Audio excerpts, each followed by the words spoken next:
विनोद जिथे तावडे आणि पाऊस जयंत पाटील यांची एक भेट झाली आहे, त्यामुळे पुन्हा एकदा ऑपरेशन तुतारी होईल अशा पद्धतीची चर्चा सुरू झाली. आता या बाबतीमध्ये मला काहीच कल्पना नाही. विनोद तावडे साहेब हे खूप सिनियर नेते आहेत, जयंत पाटील साहेब सुद्धा खूप सिनियर नेते आहेत. शेवटी हे दोन्ही सिनियर नेते आणि खूप दिवस दोघांनी एकत्र काम दोघांनी एकत्र केलेलं आहे. कदाचित दोघं एकत्रित काम केले असलं मग त्यांची एक मैत्रीचं नातं, त्यांचं पक्षविरहित मैत्रीचं नातं आहे, त्यामुळे ते कदाचित भेटले असावेत. जर एनडीए मध्ये राष्ट्रवादी आली तर तुमचं काय मत आहे? योग्य या बाबतीमध्ये शेवटी राष्ट्रवादी पक्ष दोन आणि राष्ट्रवादी पक्षाचं आणि माझं पण नातं वेगळं आहे.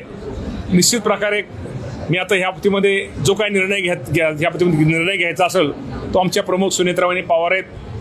हा सुनेत्राबाई पवार जो निर्णय घेतील तो आम्हा सर्वांना मान्य असेल. आनंद वाटेल की सुनेत्राबाई पवार जो निर्णय घेतील तो आम्हाला सर्वांना मान्य असेल. धन्यवाद.